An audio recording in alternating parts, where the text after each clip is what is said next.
Welcome to Alternate Ending, where we're discovering good movies one bad movie at a time. I'm your host, Robert Jarasinski. Across from me is my wife, Carrie Jarasinski. Care, I have 3 reasons to be excited. You want to know what they are? I do. We're less than 2 weeks away from Valentine's Day. We're going to be going over our top 5 date movies. And 3, we're spending Valentine's weekend in New York City.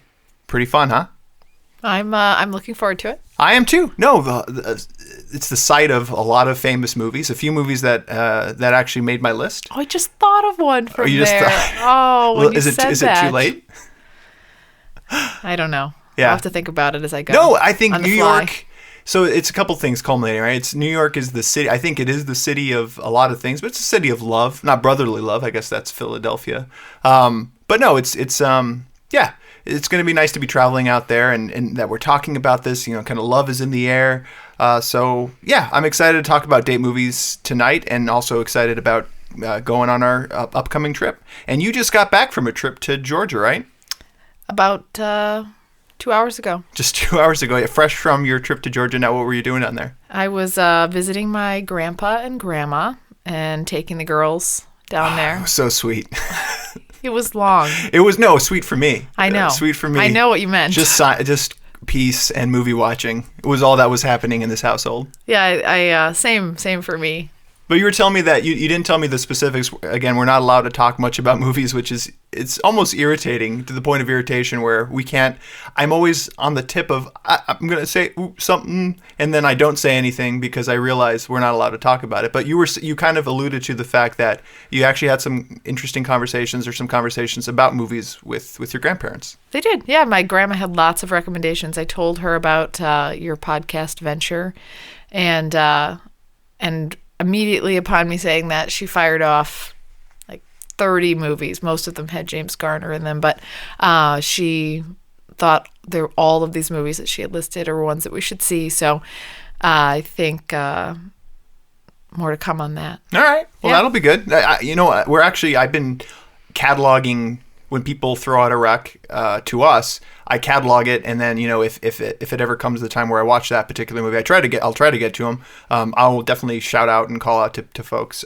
You came back from the trip.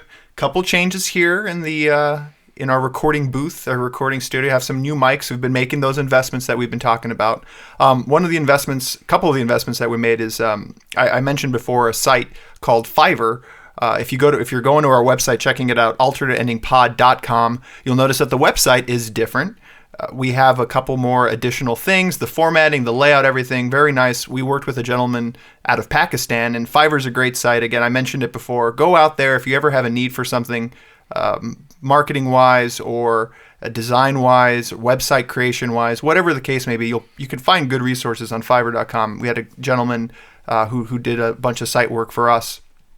And then one thing you might notice on there as well too is we have some advertising, and we're advertising right now for Amazon.com. So definitely click through our banner if you ever get a chance. People ask us, how can we support the show?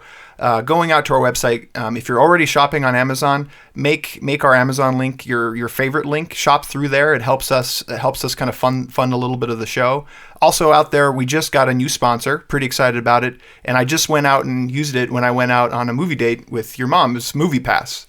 Did I end up telling you about this at all? You went on a date with my mom. I told you about the date with your mom, but I don't think I told you about Movie Pass. So it's kind of, imagine Netflix, but for theaters. The idea is unlimited theater viewings. You can go to the theater as many times as you want. These guys developed a way to do that, kind of prepay for things, but you pay a flat monthly fee. It's based on where you live. If you're interested in that product, go check it out on our website.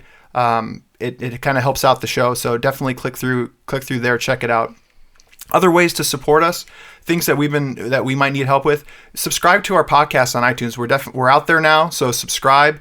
And if you're already taking the effort to go do that, make sure to leave us some positive feedback on iTunes. That's the way that we get higher up in the rankings and the newsworthy, noteworthy podcast, so that we're trying to grow the show more organically right now. So you guys are on the ground floor. So that's a way for us to kind of expand our scope. And interact with us on Facebook and Twitter. Rachel Scatia just sent out a link to some other recommendations for movie ideas for top fives.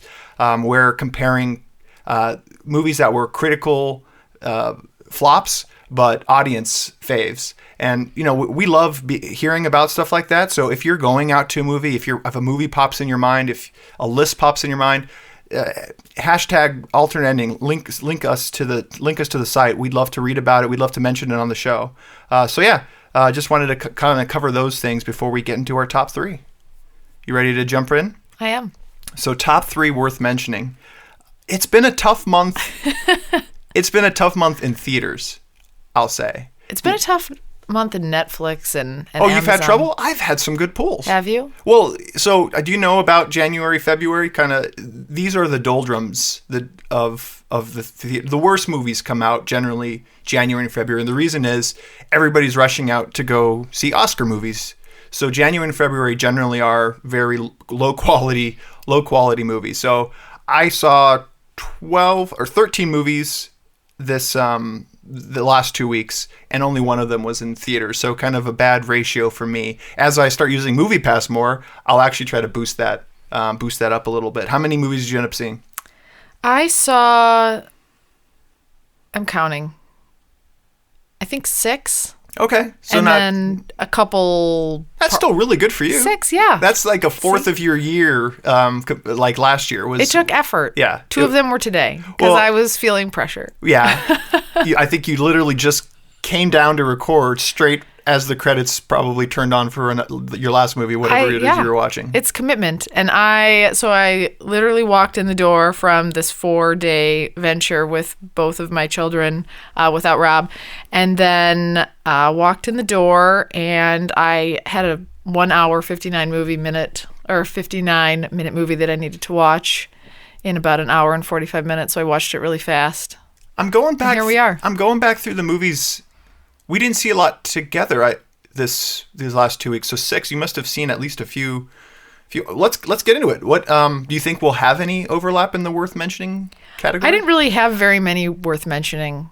Okay. So maybe. All right. We'll see. Well, kick us off. Worst to first.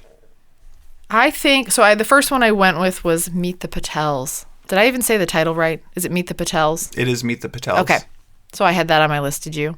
I do not have Meet the Patels. You don't? I do not. I saw 12 movies, so I saw double. So the likelihood of me saying Meet the Patels. Tell us about it. Was lower. So I think I liked it too, just because it was. So Meet the Patels was written and directed by Ravi Patel, who also stars in the show, and it's filmed by his sister, who you never really see. Right? Except in a cartoon form. Well, cartoon form, maybe even not in childhood but photos. Childhood videos. But right. Yeah. So it's a young kind of 30-something Indian American male who has sort of, so to speak, passed his prime in terms of his own culture for getting married. And so he's kind of been trying it the Americanized way of going out on dates and meeting people. And then because he hasn't met anybody, when he goes back to India to see his parents, he decides to give it the old-fashioned try, or the way that his parents have always wanted him to approach it, and to see if they could pair him up with a prospective suitor. No, I liked Meet the Patels quite a bit, just because I've never been. This is for all my Indian friends out there. I've never been invited to an Indian wedding. I know they're really awesome. That's what I hear. No one's invited me, so I haven't either. Yeah, so I feel I want to go to one. I hear they're usually really big. So multiple days. Multiple days. Can I at least get like a 1-day pass or something? Like not even. I don't need to go the multiple days. I will go alone. Like I'll just say, just invite me, no date. Like I'll come to your 3-day party. Help my purpose of trying to actually go to one and actually see what's happening behind priorities. But no, it is something. Not being from that culture, you don't have a lot of insight into it, and this movie does a great way of looking at it from an American Indian's perspective and bringing us along for the ride of how, in some ways, we might find it to be old-fashioned or outrageous that certain cultural things, but it kind of eases us. But it obviously works for a lot of people, and so it's kind of cool to actually see the methods that his parents go through and their own perspective, being an arranged marriage themselves.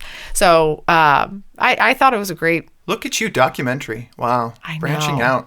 I passed I don't even know the last one I saw, but No, good movie. this is on there. I thought it was good. And it's available, I think, right now on Netflix. Yep. I'm not sure if it's on Amazon, but if you're, I think it's worth watching. You'll laugh. It's one of those that you'll laugh at because I think it's relatable and it's funny, and people can think, if you're a person that hasn't gotten married yet, the pressures that come from friends and family for things like that, even if it's joking.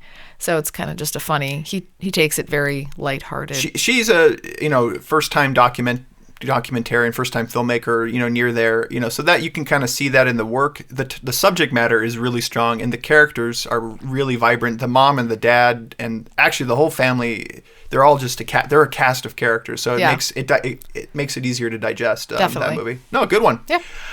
This one we might have an overlap in. My number 3 is The Overnight. Do you have The Overnight? I did the same thing I did last time because I was successful, where I put it on my list, and then I really hoped that you had it because...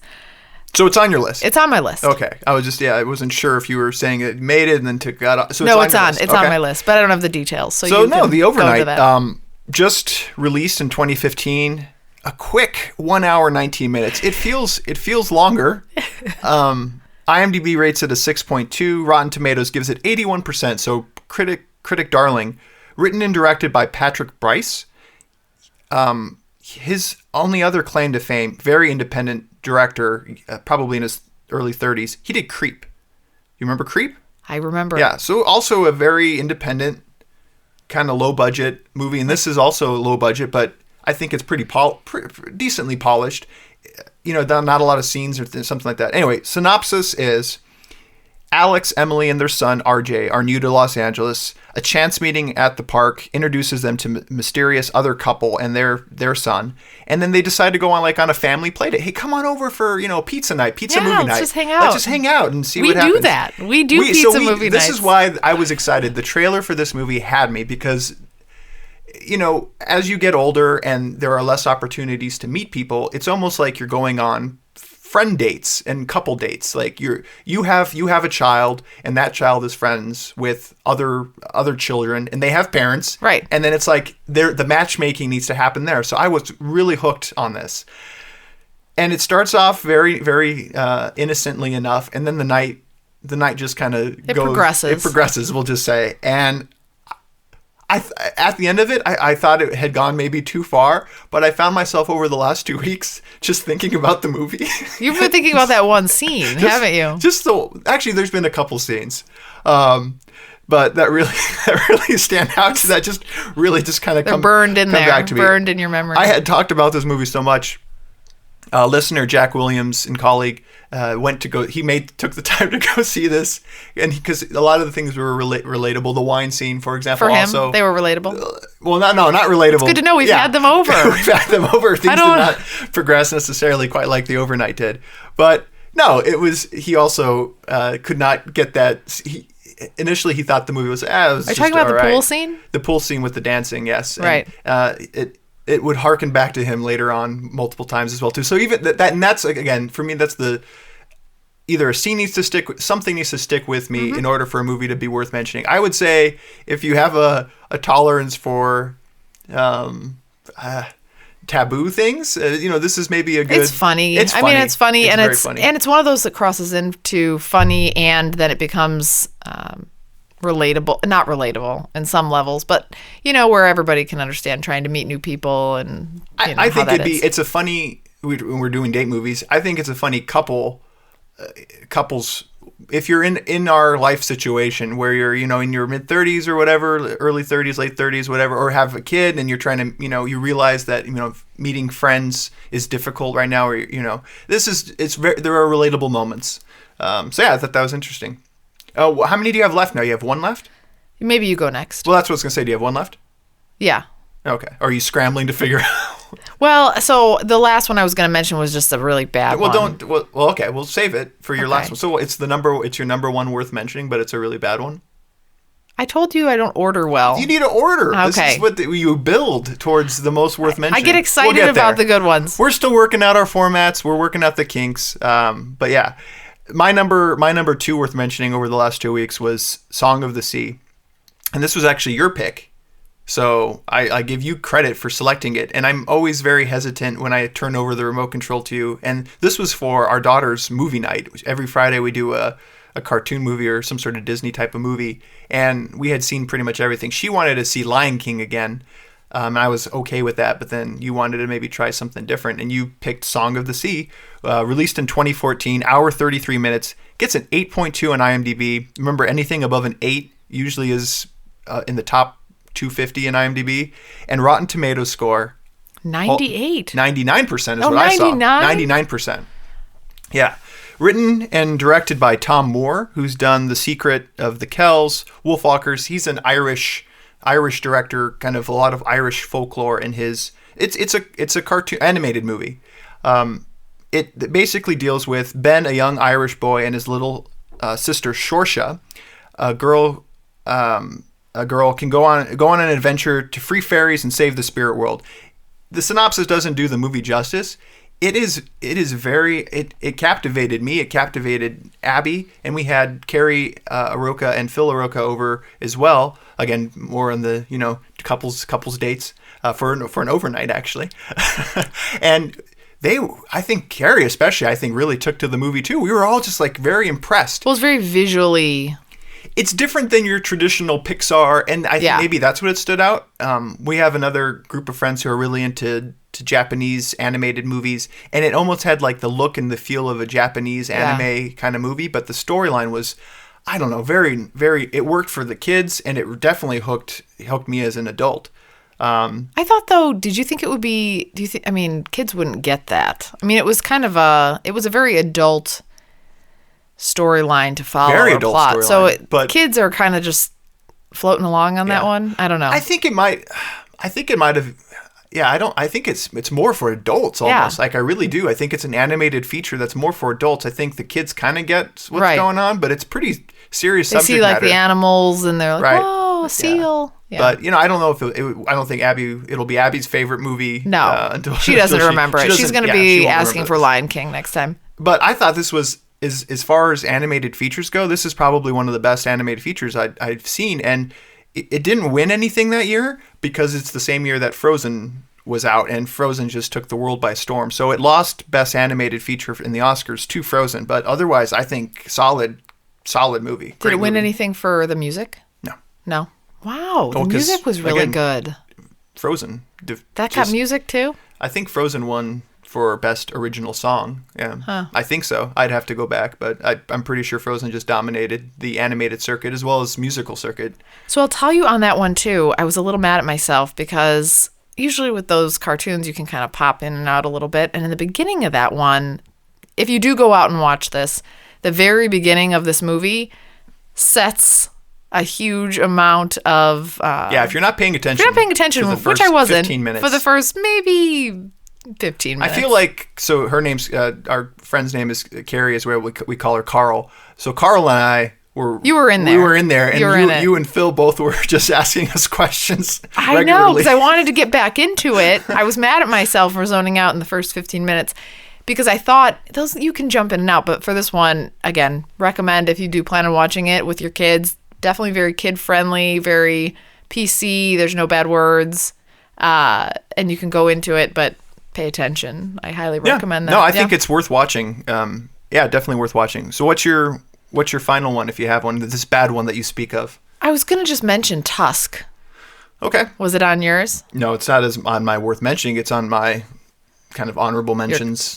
Movies that I like going through the movies that I've seen. Well, I think it's important to mention things that if people pass by it, to just keep passing. And so I was a little mad. Keep passing. I was a little mad at myself because we watched this right on the heels of our top 5 bad movies. I'm glad you bring that up because here's what I'm interested in getting your feedback on. So Human Centipede made your bottom 5 of all time. Right.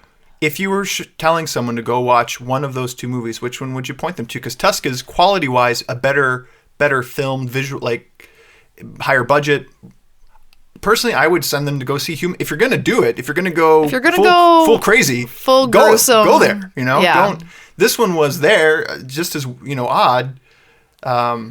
It's a Kevin Smith movie starring Justin Long as a podcaster, which was interesting. That's maybe what I liked about it. You were laughing a good, and Kevin Smith directs movies that are meant to be somewhat like sometimes Like black dark comedy, comedy, yeah. comedy, and you were laughing, so he hit the mark there.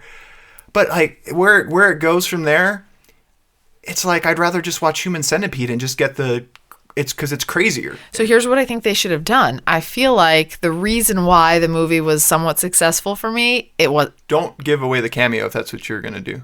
I wasn't going Okay, to. I just was curious. I don't even remember who you're talking about. But anyway, I just really like Justin Long. So I think his character was so funny to me that I was laughing at him because his delivery and his character was so funny. So maybe if I could take Justin Long and put Justin Long as like Can we sidebar part here for a 3 second? of Human Centipede, then that would be my top. Just on Justin Long alone, what's he doing? I love Justin Long. I have the same feeling of I like Justin Long a lot. I find him so funny, and he can't seem to get bigger roles or something. I know he's not necessarily maybe a leading man or whatnot. A looker? A looker? I thought that maybe that's what you're going towards. I'm not going to. You don't think he's a looker? No, I'm not saying.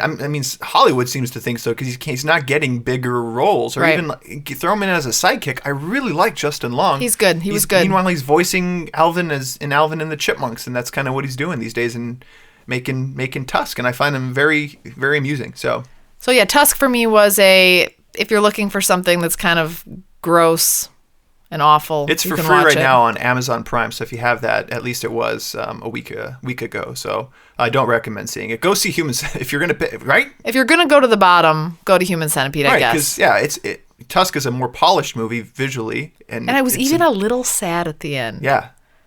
Which I don't even know how it invoked an emotion because most of the movie I was just repulsed, but it did. I felt like a little twinge of sadness. So understandable. Yep. Well, my number one worth mentioning, and I did just set it up by saying that January and February tend to be the worst movie months. This one in theaters, The Finest Hours, the one I went to my first review or my first comment on a 2016 movie. Is that the one that you went on the date with my mom? Date with your mom, hour 57 minutes, IMDb currently at 7.0, probably will shift around a little bit from there. Rotten Tomatoes 61%, so not too strong. Directed by Craig Gillespie. So you know Craig from Lars and the Real Girl. He directed that in 2007, and then directed a remake, Fright Night, in 2011, which you and I really, really were fond of because it was funny, but there was, it's vampires. Oh, that was with Colin Farrell. Oh my gosh, I pulled that out. Antoine Yelchin, not bad. Right. Not bad. That was just his first name, but that's halfway there. I loved the original Fright Night, and what he did with the remake was really good. That was good. And then he did $1 Million Arm, which we saw on a cruise, and we kind of liked that. That was okay. So Craig Gillespie, director of The Finest Hours, it stars Chris Pine, Casey Affleck, Ben Foster, Eric Bana, and Holiday Granger. Really great cast, solid cast. And, if you pull this movie out of this kind of bad area, historically, a movie like this probably could have been a summer blockbuster. It's a very big movie, tense all the way, a lot of tension, a little bit of romance thrown in there.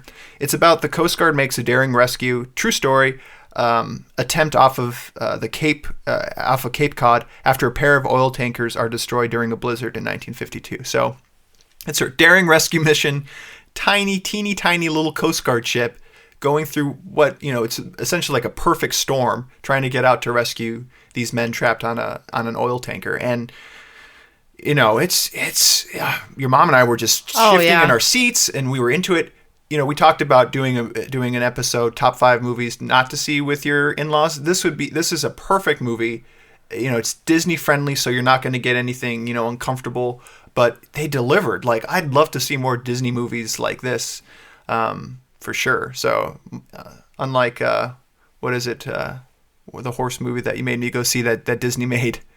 You mean that everyone loved? Yes. Wild Hearts Can't Be Broken? Wild Hearts Can't Be Broken. Yes, I've already forgotten that movie. Whatever. So my dishonorable mentions, I had Tusk as well. I saw Tusk. I had Meet the Patels on there as a movie which just didn't quite make worth mentioning. Saw Kung Fu Panda 1 and 2 in preparation for what I'm sure will be Kung Fu Panda 3. Coherence, we saw that, and I liked, but it wasn't likable enough where I want to talk about it? Yeah, I don't want to talk about it too much. I saw a movie called Bone Tomahawk, which it was pretty good, not quite worth mentioning. And I had Bridge of Spies on here. I meant to see it, but I didn't. So remember, I know we go through these movies pretty quickly. Remember, you can find more details about all the movies we've watched at our website, alternateendingpod.com. Again, alternateendingpod.com. Well, should we take a break before we get into our lovey-dovey movies, date movies? Maybe they're lovey-dovey. Maybe they're not. Oh, wow. It So, depends. date movie, that's what I'm interested in finding out. And you guys will find out more after this break as well.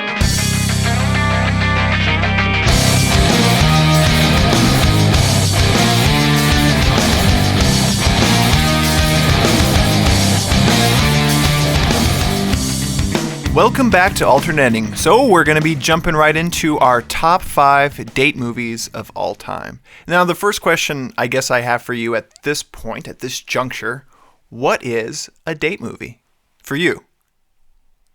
Did you have criteria, or did you just kind of go with your I gut? had criteria. I mean, it was, so for me, it was something that I like you afterwards more than when I walked in the door. Okay. That's actually part of my criteria. Is it? Well, the reason why I spent time, so I say this I feel like I say this every episode.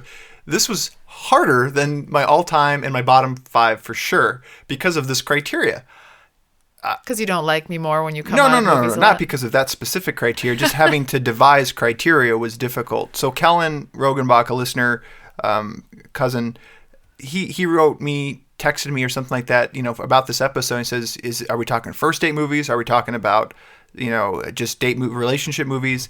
And then I had another friend, Andrew Jones, kind of say something similar along the lines of like, well, if you're looking for a well-balanced date movie, here's this. And then if you're looking just for kind of more romantic comedy, it's this. So I have some very detailed criteria. So do you want me? Can I share it really quick, or do you want? What's your criteria? I feel like you're going to make me very uncomfortable with your criteria. I really had You thought about it. I really thought about it because I needed to winnow it down from a big list. I had a list of 100 movies. I didn't. And then I needed to get it. I need to figure out how do I kind of streamline this. All right. So for me, a date movie it has romantic moments, but not too much fluff.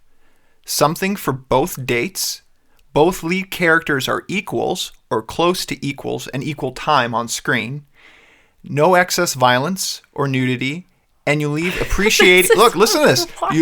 Matches you. You leave appreciating one another more. And then here's the last one. Is grossed near or below $150 million. And the reason I said this is Mike Garrigan, for example, and I think Joy V. Hill threw out some blockbuster movies. Right.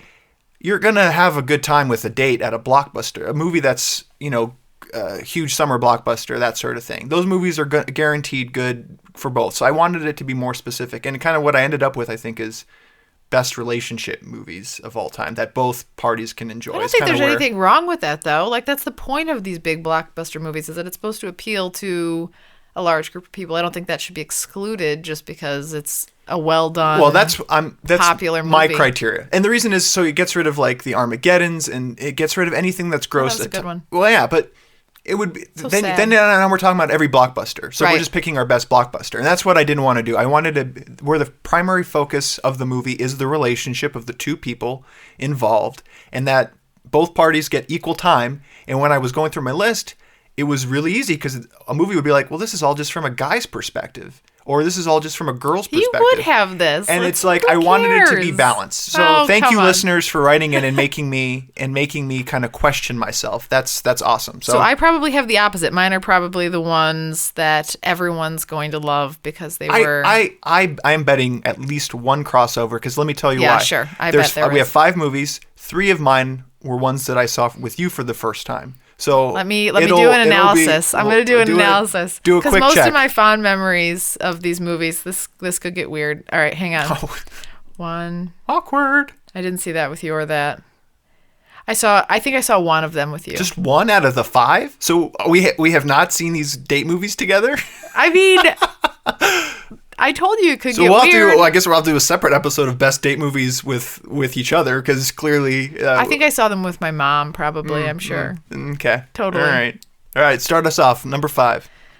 All right, number 5, I will start to just kind of, set the tone with one I did see with you of the 5, and I put Up on my list. Aw, That's Did you very put sweet. that on there? No, it's not on there because it doesn't. Again, go back Doesn't to meet- it doesn't meet that. Is it the block? What fails? I don't know how much it made, but it's very much A lot? one-sided perspective. It's just from Well, Carl's for obvious reasons. perspective. Yeah, obvious You're reasons. But then cruel. it's not cruel. That's just it doesn't meet the demand of my whatever. my parameters. So Great movie, though. awesome movie. Saw it with both many generations. The first time I saw it with Rob, my mom, my mom's mom, and my mom's mom. It's a lot of moms. That's a lot of moms. So my great grandma. Moms squared and moms cubed. We all watched it together, and it was really cute because my grandma fell asleep. So I'm probably on track more with her. But great grandma, who was I think about 98 at the time, stayed awake through the whole thing. Amazing movie. I think was that in your top 5 movies though?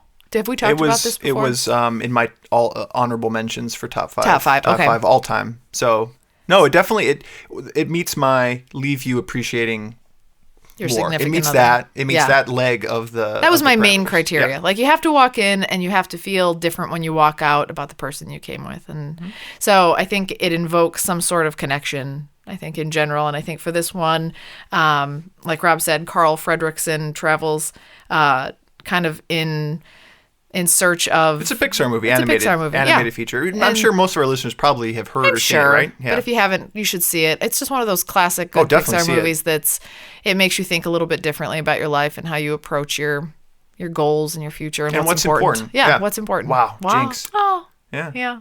See, right? Even just talking about it. I think you're sucking up to me a little bit here with this pick. A little Why? bit. Because Well, the rest of them are. Well, you know how about much you? I like Oh. this movie. So yeah, that's sweet. I need That's very money. Sweet. No. I don't have. I don't know. You're barking up the wrong tree. I just spent it all on mics and, Yeah, that's and right. foam. That's right. I don't want to know. I don't want to know. No, good pick. Yeah, thanks. What about you? I always start off, and I gotta say this. I gotta brag a little bit about my list. All 5 of mine. Well, only one of them is below 90% on Rotten Tomatoes. Every other one is above 90%. So I'm just gonna say that. Okay. I'm starting off with a little movie called Silver Linings Playbook, released in 2012, 2 hours and 2 minutes. IMDb gives it a 7.8. Rotten Tomatoes 92%. Written and directed by David O. Russell, who I think he might be one of my favorite directors. We'll have to do a separate episode on that. But he did Three Kings, 1999, The Fighter in 2010, American Hustle, and then more recently Joy, which I'm worried that I might not get to see before our Oscar episode. So again, Silver Linings Playbook. It's about after a stint in a mental institution, former teacher moves back in with his parents and tries to reconcile with his ex-wife. Things get more complicated and challenging when Pat, the main character, played by Bradley Cooper, meets Tiffany, played by Jennifer Lawrence, a mysterious girl with problems of her own. So people with, kind of, light mental illness, I would say. Like, not, right? I don't know if there's a light version, but, They were functioning. They're functioning. But with some challenges. It deals with both of them dealing with their own stuff. Right. And coming together, equal time on camera, made me appreciate it more. I don't think if you're, one half of the relationship going in to see this movie, one half of the date, you're not going to get bored with it. Neither is the other. If you're into action movies or, you're into more romantic movies, this is a good kind of central movie where you both can kind of feel like, you can both get something from it. And Robert De Niro's in it as well. It was nominated for seven Oscars and ended up winning Best Actress for Jennifer Lawrence. So, yeah, it was also we recommended it to your sister Becky as well. Yeah, I don't think she's watched it. You don't think No, she did watch it. That was the one that she watched? I think she so. watched one on your many. She said she loved it. Oh, she did. Yeah. Good. So Good. what do you- I loved it too. I thought it was good. Yeah? Do you think it's a good date movie? Yeah, I Okay. do. But I not- think it's the not on your list? Everyone. It wasn't on my list. I kind of forgot about it, but it's one of those where, overcoming something to kind of come together. This is what I'll ask as I go through mine. Based on what I had said my parameters were, would you say that this meets that? Because that's the other thing is I thought like might be forcing things in. I think this one does. There might be others that don't even fit my own parameters. I think you should have, if you wanted that, you should have written down your parameters because Oh, you already forgot my forgot your parameters. parameters, Okay, we'll but- move on. yeah. Number 4 for you. All right, sounds good. So I think my next one, I doubt this is on yours, but I put Ghost. Was it on yours? No, Ghost would not be on mine. With Demi Moore and Patrick Swayze? So let's be upfront about what I'm. I love a tearjerker. I'll cry at movies. Did you I cry love in romantic. Ghost? Yes, I'm sure. And that was when I was 8 years old, not even It was knowing what's going on. 1990, so yeah, how old were you? You were 8. I was exactly 8 years You were old. 8. That's how good I am That at was knowing good. That was movies. impressive. Actually, that was half was luck, half a random. little bit. A No, little it wasn't random. Like, I kind of knew early 90s. Did you know I was going to say Ghost? And you No, I looked didn't it up? know it was going to No. be Ghost. No, I did not know you were going to say that. No, but tearjerkers, I'm a sucker for them, but I know that a lot of my male counterparts are not. So that's the whole balancing. I do not think it's a balanced movie. I don't think a dude or, someone would. He was there the whole time. I get the plot. I'm Okay. just saying that. Just so you're clear. I think you're going to bore at least 49% of the population of. We will see. Yeah. We will see about that. All I right. think this is a gem. I think it's a good So one. you're saying dudes will be like, yeah, Ghost is a great date movie. I think if they want to walk out of that movie with their companion feeling differently about them, then they should go see Ghost. Okay. Because it's one of those things where, if again, No, it's a good movie. my Don't get me wrong. objective. So I'm talking about my objective. So I have other objectives, I guess, that are a part of this. But you want to feel differently about them. Like if you want your person to feel schmoopy about you. All right. Well, tell me a little bit about Ghost for those who haven't seen it. For those that haven't seen it, The very few. the many times that it's been on reruns on TV. So Patrick Swayze plays the male character, and everyone knows he dies. Oh my! There's a whole generation of people. We'll have to bleep that out or something. It's in the very Joking. beginning. Oh yeah, I guess. It's, He's the guess ghost. it's So called spoiler, Ghost. he's the ghost. He's the ghost. So, I guess it isn't. So when he's the ghost, so I'm just gonna say that it's not even a spoiler. It's not a So when spoiler. he's the ghost, then he basically there's the conflict or whatever that he needs to warn his Demi Moore, who plays his love interest. Are they married? Yeah, it's his. They're married. Yeah, it's his. Yeah. And he comes back and he's basically trying to protect her from some things that she's going to be going through. And so the whole thing is devastating. I mean, it's just sad to see her Some go comic through that. relief. So there's some, because Whoopi Goldberg's Yeah, in there. as So a yeah. medium. She's the a medium, yeah. So she's like a medium that she is the only one that can connect to him and connect her. And yeah, so there is some comedy, but that's one of those movies where you walk out just like just heavy on the drama, like heavy on the squeezing your person's arm like when you walk out. So again, I like Ghost. Yeah. But it's heavy drama, heavy romance. That's the only problem I would say that it's. Don't you think sadness is part of a good date movie sometimes though? Like it see, has to invoke you. You have to feel bad, and then you're to if I went for appreciate your person. schmoopy movies that made you cry, tearjerker movies, that's a different list to me. Like this So is you mean the movies- rest of my list is what you're saying? Is it just all tiered movies? It's- Oh man, I need a few minutes to update I should my write list. down what I think is left on your list. So now I've got an idea. Do it. Yeah, write it down. I have it. I'll tell you. So I'll be based honest. on this criteria that I provided you, I think you should I'll be write honest. down, and then we'll see if they're all right. right. So you can do that. Take I some will time. do that. I'll do Alright. some I'll do Jeopardy that right music. here. Yeah. Do. Okay. All right, done. So now you can tell me. All right, next up for me. they are. Are you ready? Yeah. This was a late edition. I'm not sure how I made it on 4, I think, just by accident. Yeah, 4 is good. 4th place. The movie is called Once in 2007, which we saw together. I think I did. lent it to you. I think Like very early on. You did. When we were maybe just friends. I think I lent this movie to you, or I the think soundtrack. I thought, it's funny. I think I thought it was a soundtrack, so I never listened to it. But Okay. it was a movie. But yeah. But you don't remember this movie? No, I remember it. So an hour, 25 minutes, again, released in 2007. IMDb gives it a 7.9, Rotten Tomatoes of 97%. Wow. Yeah, written and directed by John Carney, who we saw his other movie, Begin Again. Do you remember that? With Mark Ruffalo, Keira Knightley. She's a musician, Maroon 5 guy, lead singer guy's in there, breaks her heart. Yeah. And then she wants to go record her record. They do it in like Yes, unconventional yes. ways. The first time I said yes, Yeah. I was So lying, again, but once yeah, now I do. He's got another movie which coming out in 2016, which your mom and I saw the preview for, the trailer for, called Sing Street. Very Mm-hmm. similar kind of vibe about.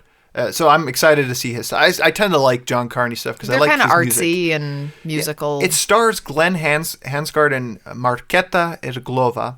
It's about a modern day musical about kind of a vagabond guy and an immigrant and their eventful week in Dublin as they write, rehearse, and record songs that tell their love story. So it all happens in a short time frame. They meet, it's romantic, but I don't think they even exchange like any kiss her. I don't want to spoil anything, but it's about them recording this record in over a short period of time in Dublin, Ireland. It got Oscar for Best Original Song, which well deserved. And originally it was supposed to star Cillian Murphy, but he had to drop out. He didn't feel his voice was good enough. So John Carney was in this band with Glenn Hansgard. So he's like, hey, Glenn, lead singer dude, would you mind doing this role? He'd never acted before other than some bit roles or something like that. So yeah, just very raw movie. And I don't know, it really captivated me. So I think both parties go into this movie. If you like different types of movies, this is one I think people could come together and agree on. And it's short enough where the indiness of it, I don't think, would wear someone too thin. So definitely recommend seeing that. I feel like people wouldn't. I don't know that everyone would love that. I think that you like that because we watched that early on together. I think there's a Maybe. sentimental There is. thing And there. again, it's a late edition. The other three or the other four that I have, including Silver Linings, were locks. Okay. I was trying to find something that met my I feel criteria. good about it. I feel good about you saying it. It's a Makes good me movie. feel. I agree. I mean, I just couldn't think of anything else that meets my parameters. Wait. And it met my parameters. Maybe, Okay, maybe I can here we offer go. you Yeah, something. let me steal the try. gold from your side of the desk there. Would you like to guess which the next No, one I is? won't guess, based but on- I will honestly tell you. You will honestly tell me, I will honestly okay. tell you if I right. have one in my mind. This that I one know you're will be for on sure it. going to guess. That was on your list. But so I said The Notebook. Yep, that's I what knew exactly you did. what I was I gonna knew say. after I knew. And I just couldn't do it. And you know that. But everybody else did. You know it's a favorite of mine, and I cry every time I watch The Notebook. But there's no way that someone who's in action, Everyone that walks in and out of that loves that movie. I think some people are bored, but no, they're not me. not. Not me. I'm I crying. don't even know anybody that has ever said that. Okay, never. Never. Well, my first experience watching it was with my buddy Lo. That was so it was the two of us watching The Notebook and crying, holding each other ever so close. We did leave that viewing experience. See, you held each other holding closer. each other closer I told afterwards. you. Yes. Meets the criteria.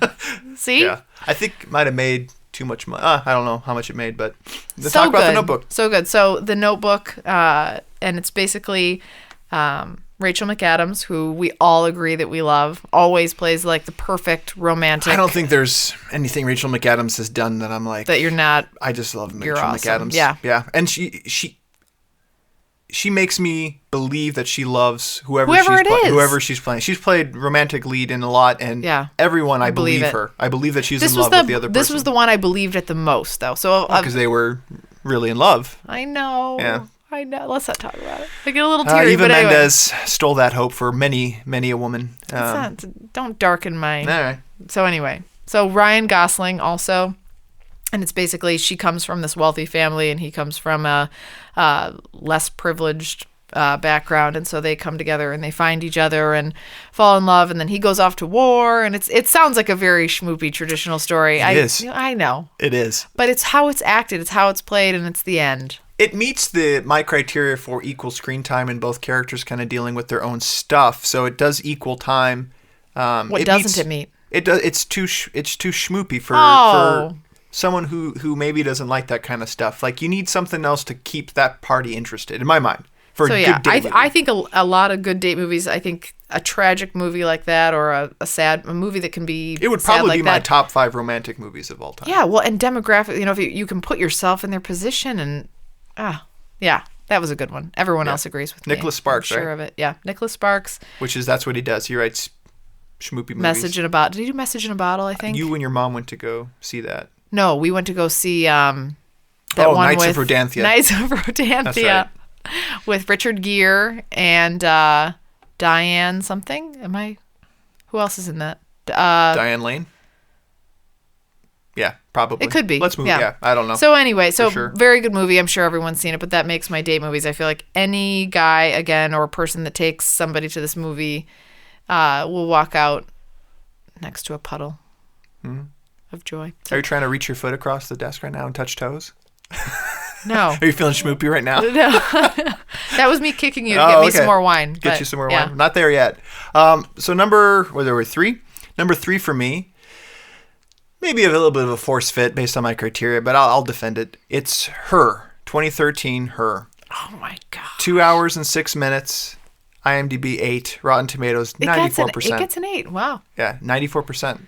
on Rotten You Tomatoes. can't base these things on all these ratings. It has to be your No, own, I'm just saying that I am validated by critics and IMDb saying these are good movies on their own, number one, and then they deal with human relationships, number two. Human relationships, right? Yeah, I guess that's true. I just kind of. So give the So synopsis. it's written and directed by Spike Jonze, who's done Being John Malkovich, adaptation, Where the Wild Things Are. He's a very odd visual director, but kind of plays it pretty beautiful visuals, but just doesn't go off the deep end or anything like that. So again, this is Her 2013, starring Joaquin Phoenix, Amy Adams, and Scarlett Johansson.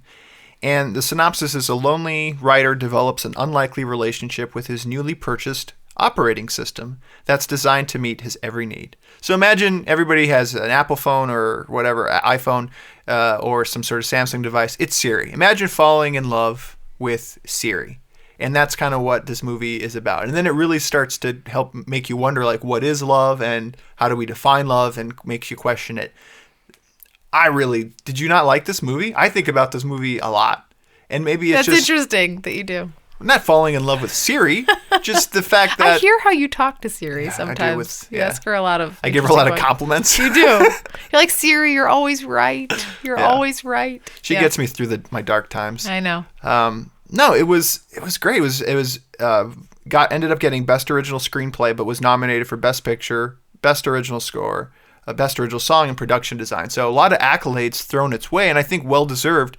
It just deals with that. What is love? How do we define love? And unconventional manner. I mean, what I loved about this movie, it may not stand the test of time because right now where we are, the movie kind of plays, maybe a 5-year, 10-year down the road kind of glimpse into that future. And, I don't think we're that far away from what it is. And it was kind of nice to peek into their outfit, like what they were wearing. Like, it was kind of like slightly odd clothing. It was familiar, but it was slightly odd. And then again, like an operating system, like a Siri. But I could see a lot of people maybe dealing with loneliness and things like that, really growing fond of an operating system. And who's to say they're not in love? I don't know.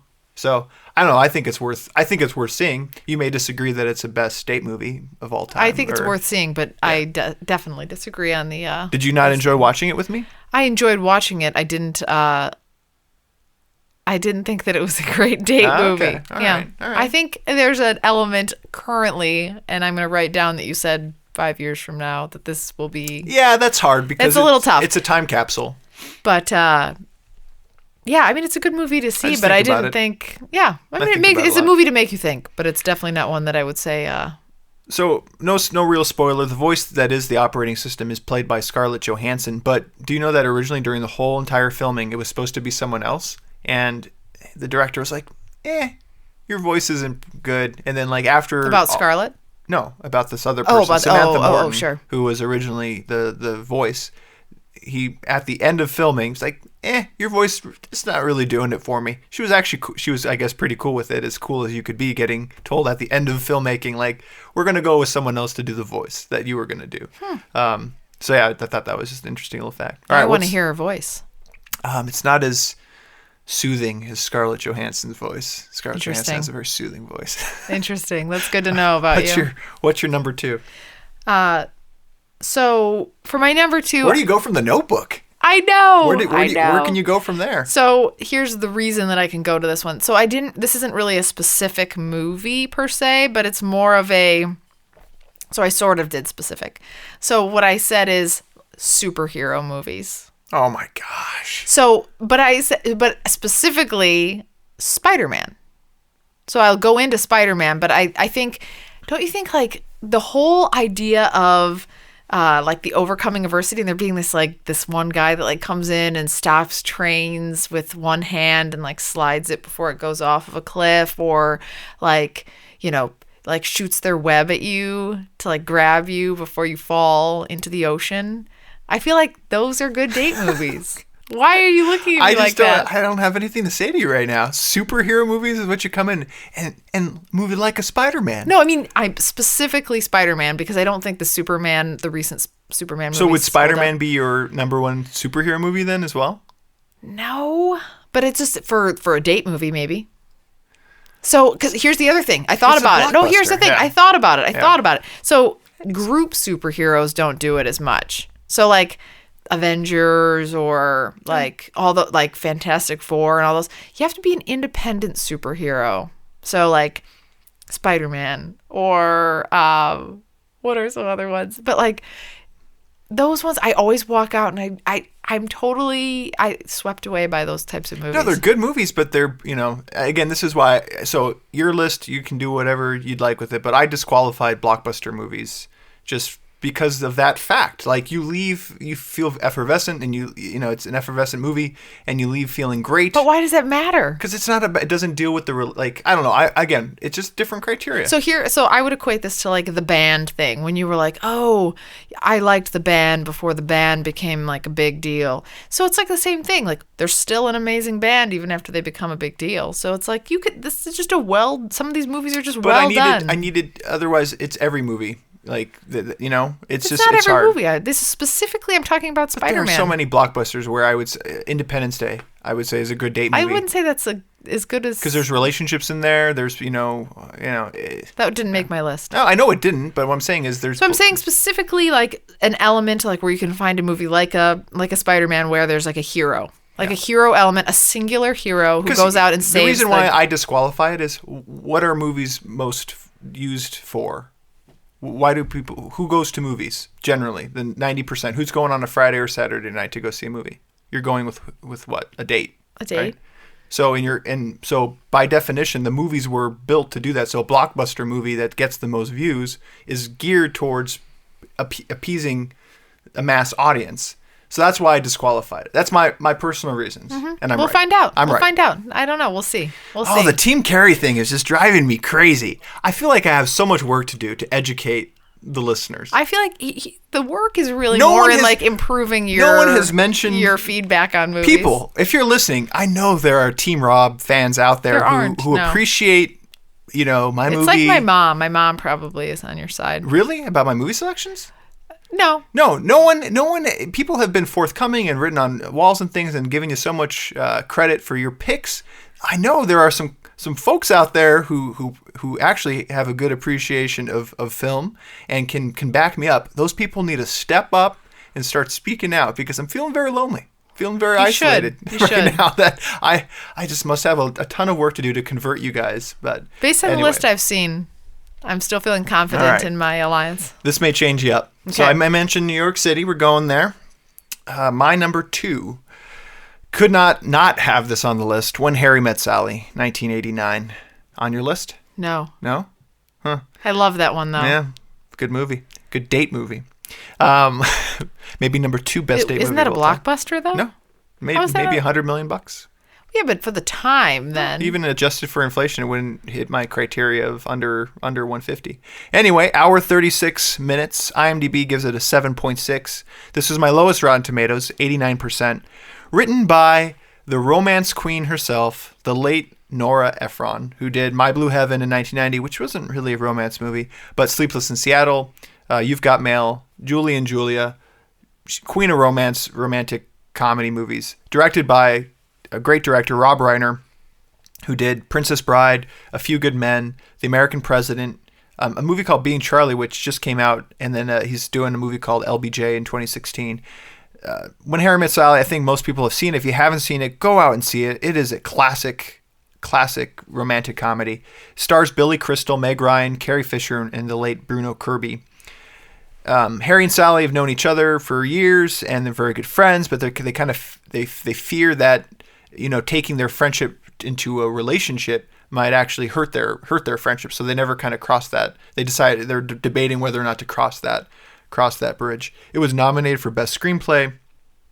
So many quotable lines. I'll have what she's having, which just such good lines. And then I would partake in your pecan pie. I guess all of these lines that are very famous and are quotable, like that I'll have what she's having, which is number 33 all-time best lines in a movie. All of them were improv by Billy Crystal or Meg Ryan. A lot of the movie, even though Nora Ephron's a great screenwriter, a lot of those moments that really people are left with when Harry Met Sally were just improv by the characters themselves. So yeah, just really enjoy When Harry Met Sally. I think it's a great date movie. I think both parties going to go see it can get a lot out of it. Seems a little cliche, but... Cliche? The Notebook? No, I'm kidding, because I love that movie. Okay. It just seems like a movie I would say, and so I'm judging you for saying it. Yeah, so. but it meets my criteria. Even-handed with both parties, and just really, yeah, I think it was really good. It was a good movie. All right, what's your number one? It's very in keeping with my number one. I bet.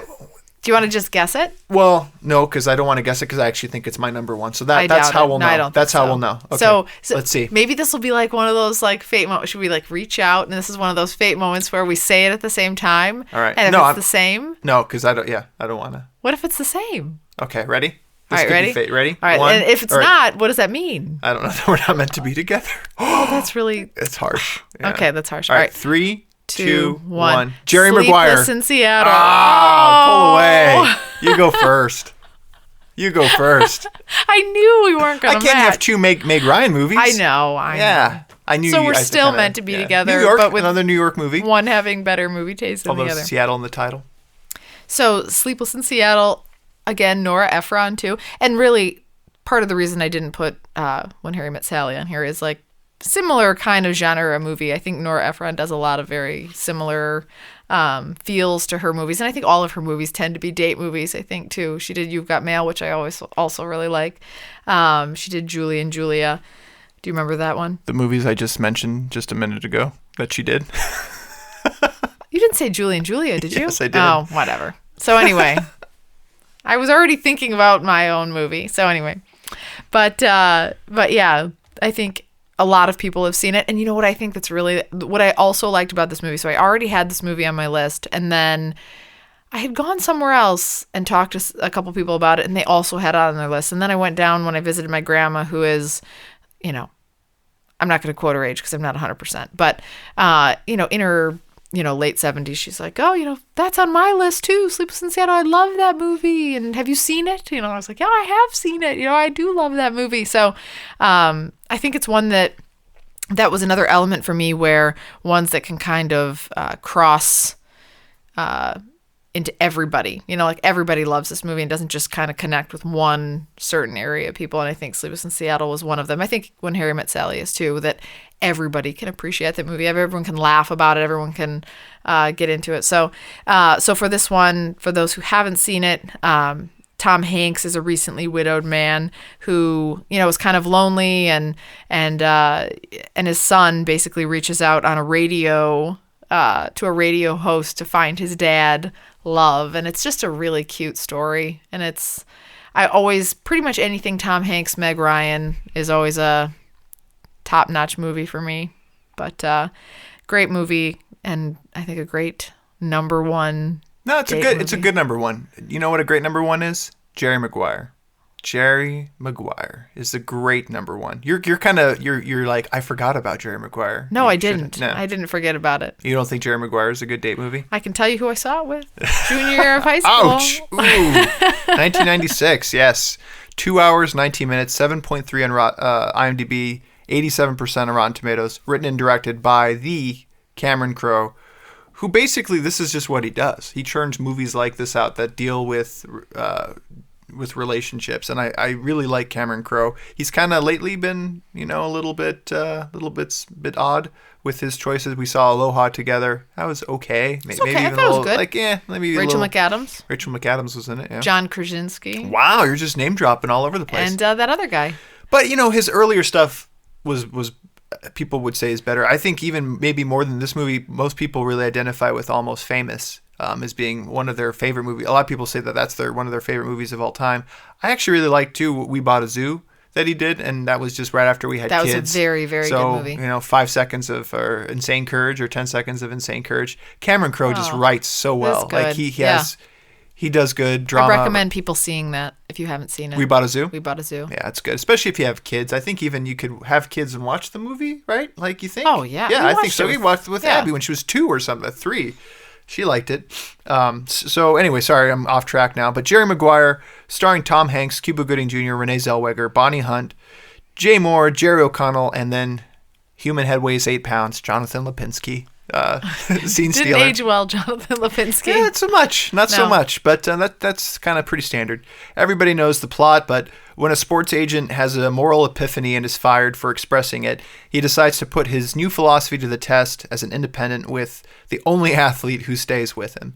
It won Best Supporting Actor, nominated for Best Picture, Actor, Screenplay, and Film Editing. And, like Cameron Crowe's movies do, and again, why it probably appeals to me, I like to be a little bit in my own head, a little philosophical, and he deals with the philosophy, a little bit of love, and that's, Jerry Maguire is that. It's him questioning himself and, not only the love relationship aspect, but himself and his career and things like that, and that's kind of what you see in a lot of the movies that he does too. So I just really like it. We talked about Jonathan Lipinski. That human head weighs 8 pounds line, that was totally improvised. That I guess when Cameron Crowe met Jonathan, that was like one of the first things Jonathan said to him. He's like, we got to use this for the movie. So Tom, you said Tom Hanks. Tom Hanks was actually originally supposed to star in this movie, and I couldn't see it. This was You mean as the guy? As Jerry Maguire. Yeah, that would have been weird. It wouldn't have worked. And it was because Unless it was Meg Ryan. Well, Cameron Crowe, yeah. Well, okay. Cameron Crowe had been writing this for a long time. He was kind of stuck for a while writing this movie, and it just kind of came to him after a little bit of time. And by then, Tom Hanks had kind of aged, and he was doing That Thing You Do movie. Not literally doing That Thing You Do, but the movie. That's my number one. And Andrew Jones actually also said that this is his most well-balanced movie. And yeah, I think it works. It has the sports element for if you're, kind of more into, it has that kind of keeping you along for the ride if the romance isn't working for you. But you had me at hello. You had to throw it out there. Yeah. You had to Which be is that funny. guy. So when Renee Zellweger read the line originally, she thought it was like a typo because she didn't get it. Like the line kind of doesn't make sense, but it does. But she didn't quite get it originally. So she hasn't done much lately. No, she hasn't. She had some. She doesn't quite look the same like she used to. She had a little bit of some work done maybe, or she says it's natural. But anyway, going on a little bit long. Should we take a break? What do you think? Yeah, it's up to you. All right, let's break, and then we'll get back into our Rex. I'm excited to talk about those. So stay tuned. We'll be right back.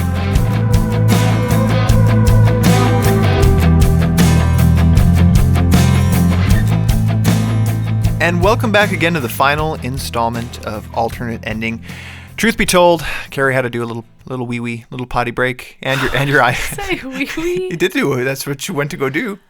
So what I really went to do was I went to go fill out my wine glass, and you were like, "Oh, I got a little cork in the wine." Did you find the cork? The whole cork is That's in the what wine. I meant. How did you even do that? Well, I was trying to screw You screwed the whole thing in, cork but into the it bottle. kept pushing it down. It wouldn't catch. So yeah, I'm not. So you just pushed the whole. This is why we cork drink in. box wine. Let's just all accept that. Air it out there. Yeah. Let's just do it. So anyway, we're back. We're gonna do our last segment, which is our Rex, my favorite segment. I look forward to it all the time. Before we do, I do want to just quickly say that we put a lot of effort into these date movies. I went back and looked at two quote unquote best romantic comedies of all time. Amelie and Annie Hall. For Annie Hall, we went back to The Well because that's 1977 or whatever it is.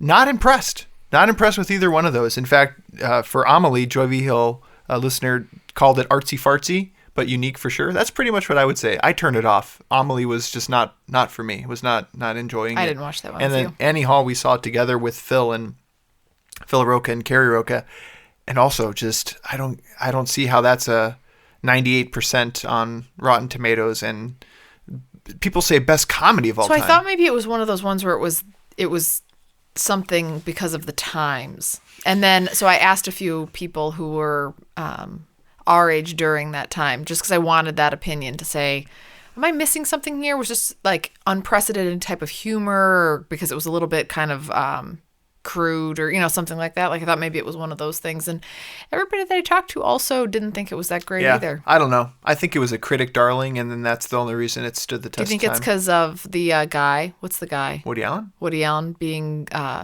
in it, that he got special treatment? No, I don't know what it is. I don't know. I mean, yeah, the critics tend to like especially his earlier stuff.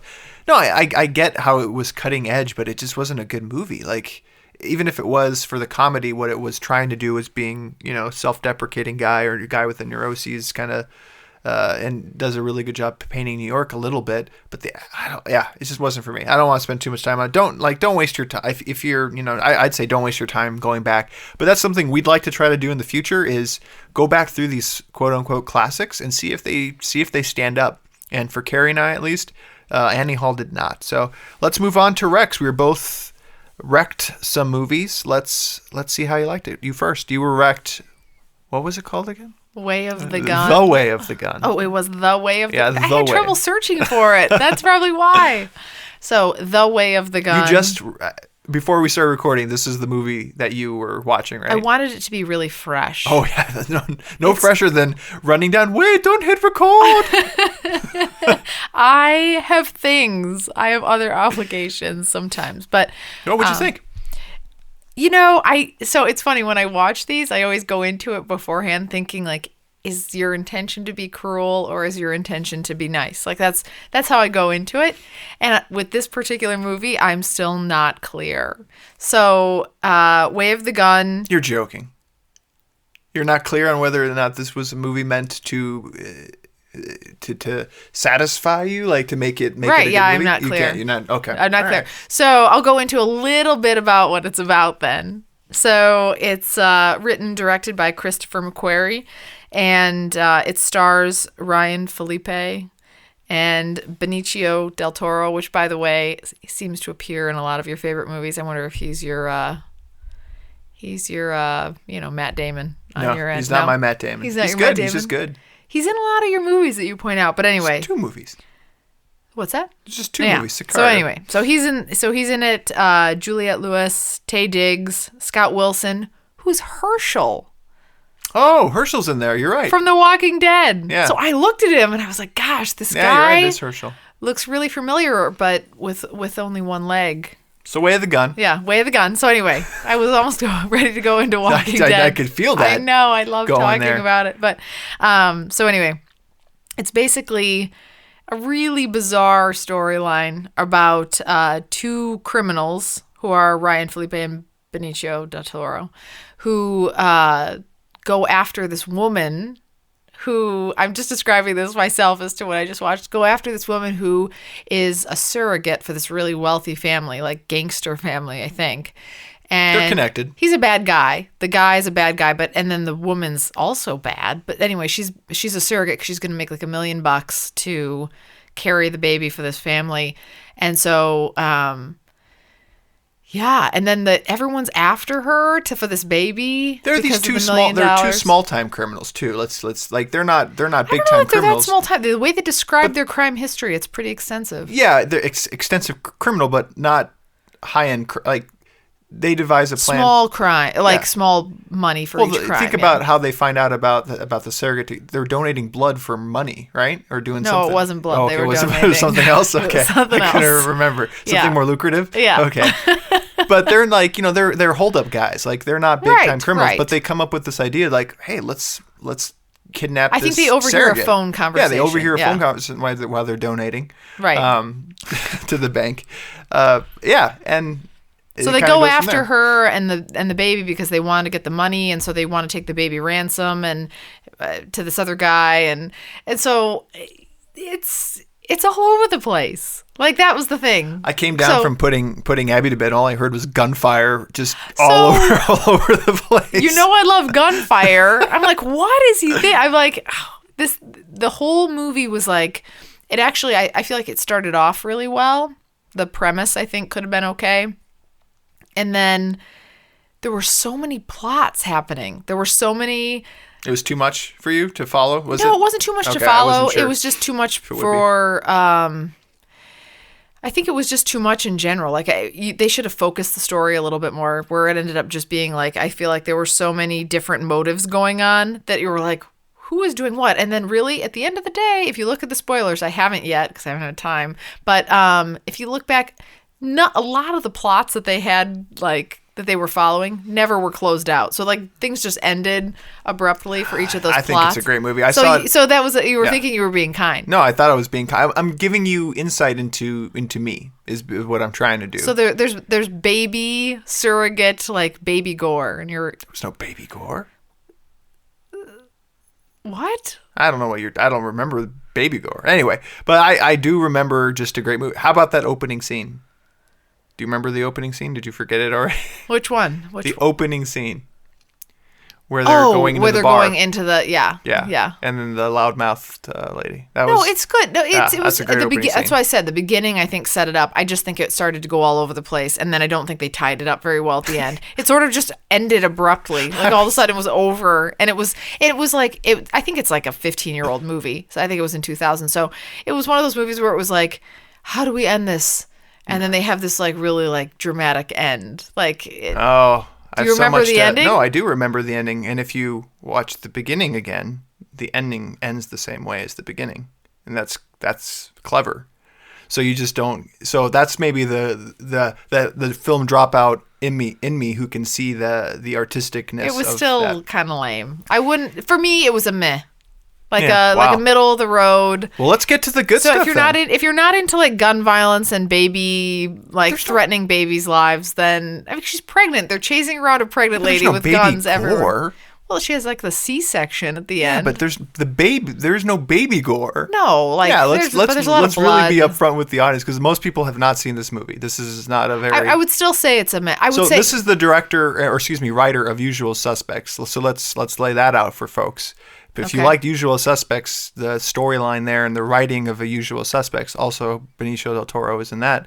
I bet he is. Yeah, if you like Jack Reacher, some of the more recent Tom Cruise movies, or you like the latest Mission Impossible Rogue Nation, Christopher McQuarrie directed that. Now, this was his first movie that he ever directed. He was a writer up until this point. I thought he did the scene with the truck going down the street. Like there were so many nice touches. This is a 4-star movie for me, at least. Probably 4-star. Yeah. It was like for me, I would say it was like a 3, 2.9er. Well, let's get to a really great movie, huh? Let's get to I Am Sam, 2001. But before you start, like everyone loves this movie.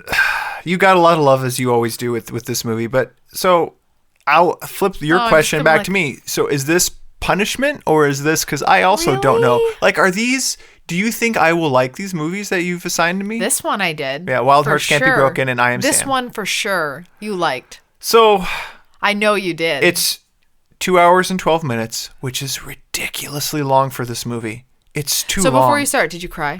Yes, of course. Of course I cried. I told you earlier that I'm a sucker for weeping. Like I will cry. I cry at like Hallmark commercials. Like I will cry for a lot of things. That's no barometer of a good movie for me. But I haven't said whether I like it or not. Okay. It gets a 7.6 on IMDb, which is pretty high. Yeah. On IMDb, Rotten Tomatoes, where again this is maybe my dropout side, forming an alliance with the critics. 34%. Really? So look at the disparity between audience love and critic love. That's interesting. And I side slightly with the critic. I get what the critics are saying. Like this movie was meant to make you cry, and I don't like when they do that. Like when it's forcibly trying to get a reaction from you. But that being said, so I Am Sam, written by Christine Johnson, who she also did Stepmom and Story of Us, Because I Said So, and she's doing a movie called Disenchanted, which is a sequel to Enchanted, directed by Jesse Nelson, who did Karina. So this might be. Did you know that? No, I didn't. Time? No, so I didn't. You get a sense where, like, now I see where you're. But isn't that interesting to know that now? They're totally different movies. They're different, though. but isn't it interesting that catch you? They know for you that those are their style. But that's something that came to me late in life too, is where I realized I was always seeking actors or actresses that were in movies, and I would seek out movies because an actress was in it. But then I started realizing, no, it's the director who's really bringing their voice. Right. And when I saw that, I was like, well, of course, like this is Karina director, so Carrie, of course, loved this movie. She likes the vibe. Anyway, it deals. It's a touching story. So for sure, it's a mentally handicapped man fights for custody of his 7-year-old daughter, and in the process teaches his cold-hearted lawyer the value of love and family. I mean, it's a bit of a Hallmark movie, but what saves it is Sean Penn's performance So was really good. Michelle Pfeiffer, I feel like, is always pretty solid. Like she doesn't do much else that's not good. Dakota Fanning is Good. just I think it's one of her first movies that she's in, and She's so all I little. could think about She's was so young. Abby and Alice and like what I would do if I was put in that position. know. But there are so many plot holes, and I think that's what the critics latch onto is there are just too many plot holes to. I was trying to just forget about them and just cry and just let myself cry. Let yourself have a good cry. The other thing that really saves it, and a couple people pointed this out, was Kellen Rogenbuck and Lo Kung, listeners to the show, mentioned how good the music was. The music really did catch my attention, and it was really solid. But the plot holes really stood out to me. I don't even know them, so I don't want to know. I mean, he made it so... You don't have to pick them apart sometimes. I don't have to pick it apart, but it's so when it's so obvious, I can't help it. Like, I'm a good suspender of disbelief, but like... So he's raised a child by himself, mentally handicapped, with a job at Starbucks, up until she's 7. So he did the hardest child raising by himself, and somehow he survived that, which I can't, now having kids, I just can't believe it. Like, $8 an hour. You do what you gotta do. $8 an hour. I'm just coming off of like a 4-day in New York. trip Are they in alone New York or where? I can't Georgia. remember where they're at, but. And then the court system is like saying, well, there's no way you could care. You've just cared for the child up through 7 from birth. Anyway, but yeah, so yeah, you side with it, but it's again paint by numbers. The performance of Sean Penn, amazing, lovability of Dakota Fanning is what even makes this. Do you know how palatable. old she was in that? Probably about 7, 8, 9. 7, 8, 9. I don't know how old exactly, but the younger versions of her were played by her sister, Elle Fanning. So the younger, you kind of see some early glimpses of her. Yeah, it's a sweet movie. I don't think you need to go run out and watch it. What did you watch it on? On Amazon, on my iPad. I just wasn't something sure. Like that. I bought it. I paid money.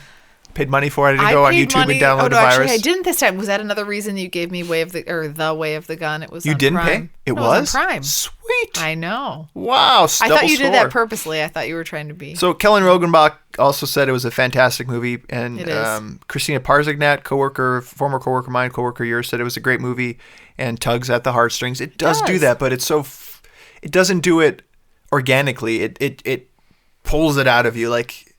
Stepmom was a pretty good movie. I actually like Stepmom. Anyway, Becky Garden, my coworker listener, said she loved this movie, and it's similar to Other Sister. I think you had said Other Sister earlier. I have written down just Dakota Fanning, can't help but like her. She's likable, and then Sean Penn's performance was incredible in it. So that's what I have to say. Did it win anything? Did you say? No. It didn't win anything. It didn't what? It wouldn't be. No, it wouldn't win anything. Maybe it was up against something really. Almost, yes, up against a really strong contender. That's what it is. No, did not win anything. So what am I?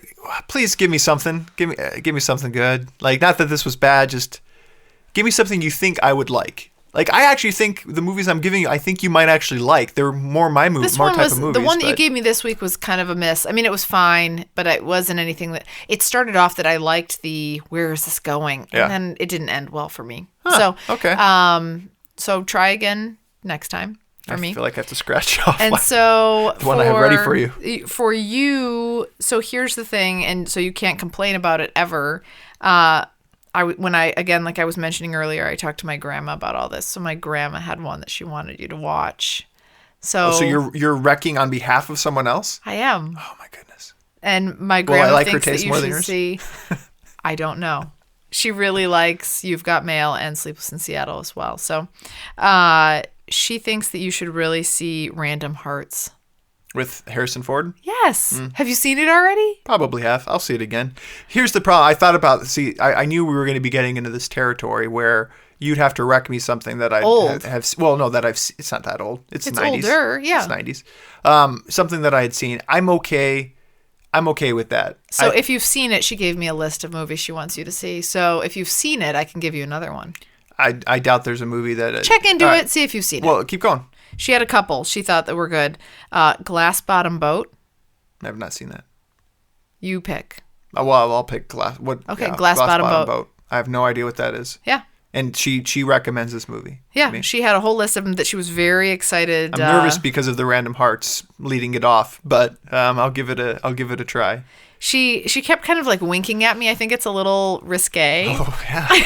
So when she kept saying it, she was like, yeah. "Oh, random hearts, wink, wink," and I have no idea what she was. But talking about, going forward, I know I've seen so many more movies. I'm okay if see you random hearts. No.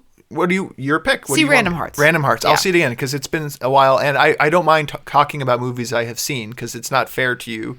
And I think you need to talk about some of the older ones too. Is good. All right. What are you giving me? Again, no animal, no baby. That's it. That wasn't a baby. There's no listeners. There's no baby issues in The Way of the Gun. Go see Way of the Gun. Don't hold back if you're worried about baby scenes or anything. I'm giving you some. I'm continuing on this theme. Maybe I've seen it. Maybe you have. No Country for Old Men is what I have written down. Just because it's for some reason is it's that popped in my head. You Can't Handle the Truth? Oh no, that's A Few Good Men. A Few Good Men. Wow. This was an Oscar winner from not too long ago. I'll watch it. It's gonna be very much Way of the Gunny. What I'm trying to do is expose you to me, and I'm hoping that the movies that are more Team Rob movies can kind of win you over in time, like that you'll get to see. Keep trying. So I have Random Hearts, and you have the gold that is No Country for Old Men. Well, it's good stuff. I can't wait to talk about them. In 2 weeks, we'll be recording our episode a little earlier, but it'll be going out in its normally scheduled time 2 weeks from today. Just a couple closing items. I want to thank some folks. The music you've been listening to is, again, Lo Kung. Thank you so much for Fervor sharing their music with us so that we can play it royalty-free. Check out fervorband.com. Go on iTunes. Buy his music. Good music. MikeGarrigan.com. The reason why the podcast sounds better, if you can even notice that it sounds better, it's all thanks to Mike Garrigan doing some consulting for us. So MikeGarrigan.com. On the social media side, again, can't encourage you enough. Go on Facebook. Like us. Share us with your friends. Tweet us. Check out our new website at alternateendingpod.com. Be sure to subscribe to our podcast on either iTunes or Google if you can.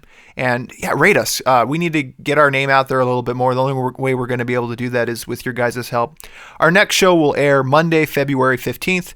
We'll have our first guest. We're going to kick Carrie to the curb for part of the episode. Don't worry, she's not going anywhere. But our neighbor, Leif Erikson, who's seen probably just as many, if not more, movies than I have in 2015. He's going to come on and we're going to talk about our favorite movies of 2015 in preparation for the Oscars. So looking forward to that, and we'll catch you guys in 2 weeks. Take care.